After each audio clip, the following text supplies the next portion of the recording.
it's Alice, and today it's time to review some books. So I decided to mash together my December and January wrap-up because I didn't read a whole lot in December and it didn't feel like enough for one video, and so I decided to just like put them in this one, and that I actually didn't read a whole lot in January either, so it kind of works out. I've now got like a good amount to talk about for one wrap-up. I honestly think I'm just gonna have to accept the fact that I'm just not reading as much as I did before. Like, my reading has just really slowed down for whatever reason, and I can't really figure out why, and it's just the way it is, and it's fine, kind of. I am enjoying the reading that I am doing though, which I guess is what actually matters. Anyways, let's just get into the books, shall we? The first one that I have is The Man Who Died Twice by Richard Osman, and this is a cozy mystery, and it's the second book in the Thursday Murder Club series, where we follow a group of pensioners who love crime and love getting involved in solving crime. I almost said loved getting involved in crime, but they like solving it. And the case in here starts off with one of the main characters getting a letter from a man who's supposed to have died like 20 years ago, and this draws them into this case of like stolen diamonds and drugs and like the mob and all kinds of things. This is, as some of you may know, one of my favorite cozy mystery series, and so I was really looking forward to this book, and somehow it did not disappoint me. I loved it. I just loved revisiting these characters and reconnecting with them and seeing them get involved in all of this drama. The case in here, like the actual mystery, is really good in my opinion, and it might even be better than in the first book, and I just love reading these. They are so entertaining, and there's excitement and suspense and intrigue, and we meet a lot of interesting characters in this book, which I loved, and there's also quite a lot of humor in these books, which I adore. Sometimes that doesn't work for me, but in these ones, it does. I just find these books really engaging and entertaining, and I hope he writes loads more because I want to read more. I gave this book a 4 out of 5 stars, and if you love cozy mysteries and you haven't read this yet, I would highly recommend it. The second book that I've got is Your Guide to Not Getting Murdered in a Quaint English Village by Maureen Johnson.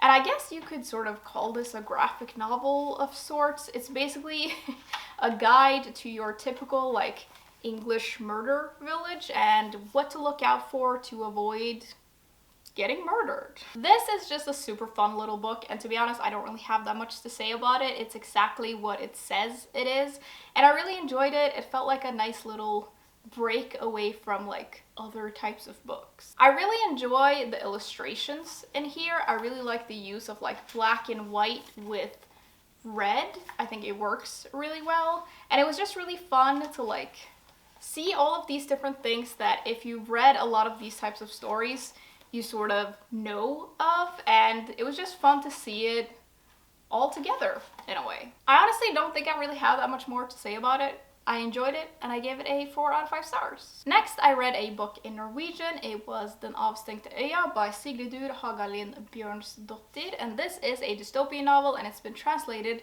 from Icelandic. And the story is about how Iceland one day wakes up to find that they have no connection to the outside world. Like, all communication with the rest of the world is lost. There are like, they can't call anyone, they can't reach anyone, there are no boats coming in and no planes, and they can't like, if they try to send a plane off, it doesn't come back. And so something has obviously happened and they can't figure it out, and so they all of a sudden have to like try to survive on their own on this island, and it's all about what happens when they try to do that.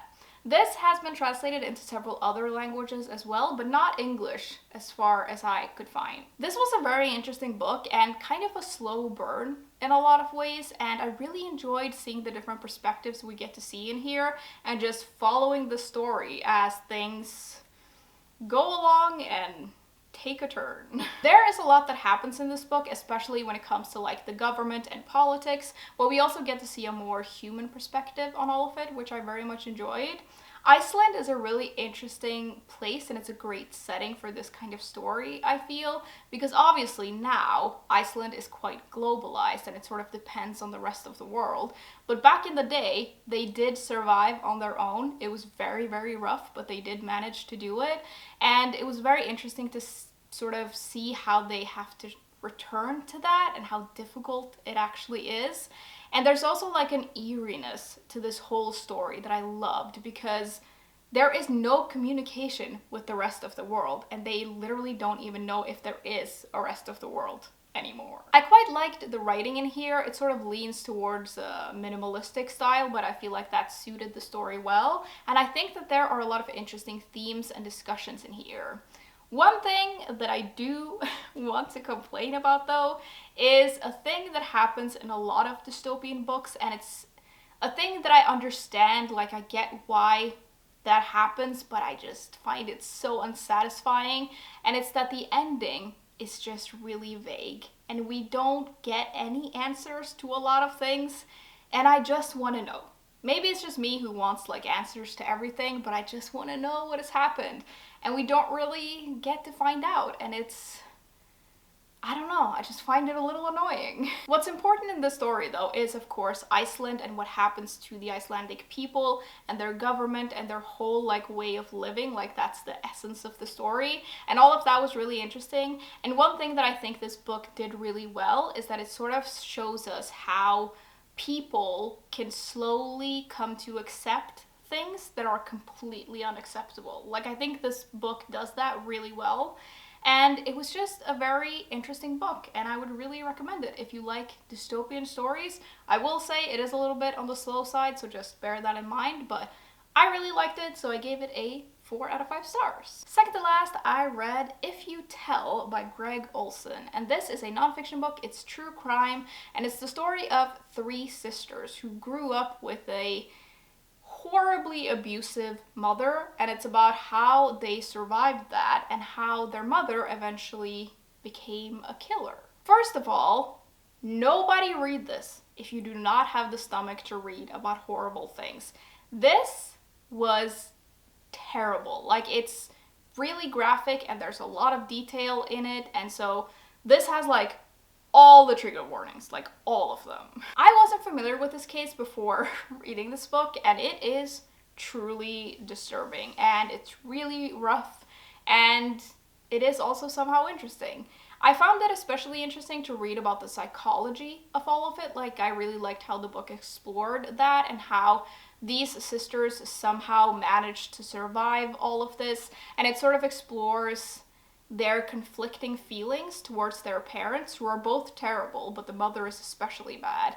And it's really interesting to get to read about that. It is very, very rough, but interesting. Now for me, I think this started off better than it finished, and I struggled with the structure sometimes, and I felt like it got a little bit messy towards the end.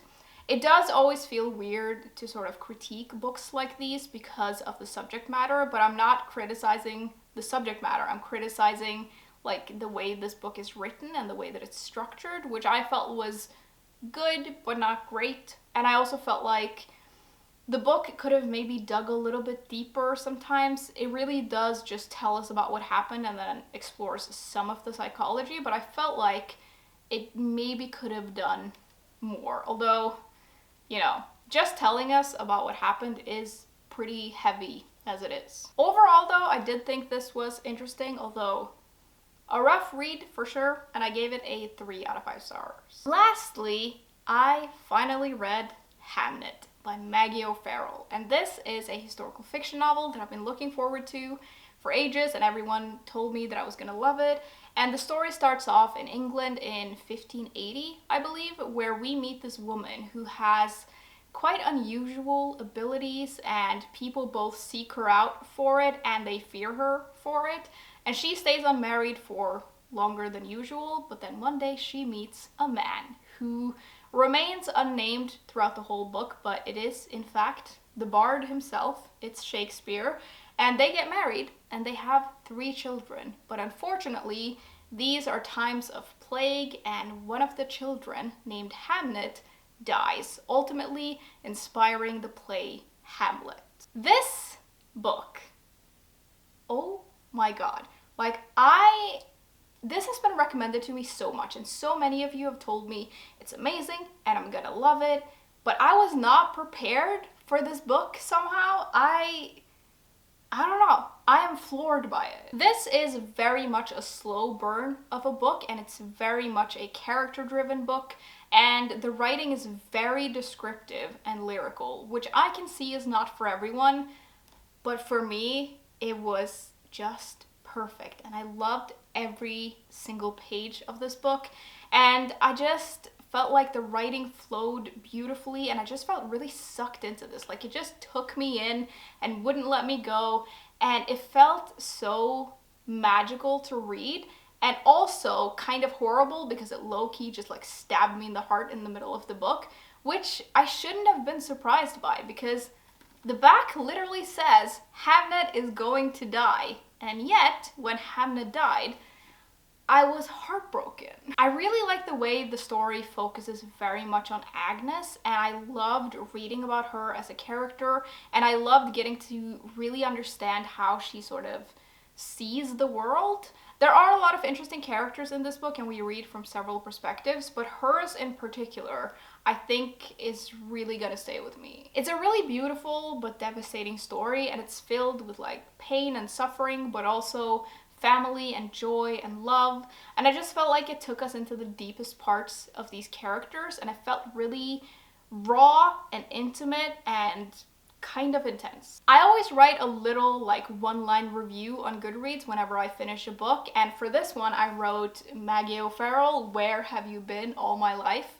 Because that's really how I feel. I feel like I've found a new favorite author and a new favorite book, and like it's one of many favorites, but like it's one of my new favorites, and I just loved every page of it, and it was amazing, and I gave it a 5 out of 5 stars because obviously this book was just everything. This even actually gave me a bit of a book hangover because it was just so good, and when I finished it, I just needed to take a break, and I wasn't ready to move on from the story, and I needed to just like digest it, so I didn't read for like a week after I finished this because I just needed the time, and sometimes books just do that, and for me it's like a testament to how good the book is, and yeah, it really like put me right in a book hangover. This also kind of made me want to maybe try to read some Shakespeare. I know that this book isn't about Shakespeare, it's much more about Agnes, but there's something about this that made me maybe want to try something from him. I've thought about it for the past like few years, and like I've mentioned before, I find classics in general quite intimidating, and Shakespeare is on the top of that list. Like, Shakespeare feels like this insurmountable mountain, and it's like a whole thing. And I think that one of the reasons it intimidates me is that people take it really, really seriously, and there's something about it that, I don't know, I'm afraid I'm not gonna understand it, but I also feel like I should like try to attack it from whichever way I can to understand it. And maybe that's reading, and maybe it's reading like a simpler version of some of his plays, and maybe watching something. I don't know, but I feel like maybe I want to try something, although I don't need more projects and more books to read right now, but there's something about this book that makes me maybe want to try. Okay, everyone. Those were all the books that I've read in the past couple of months, and of course, I would love to know what you all have been reading lately and how your reading is going so far this year. Do tell me all about it. As usual, links to my Patreon and other social media will be in the description if you're interested, and I will see you soon.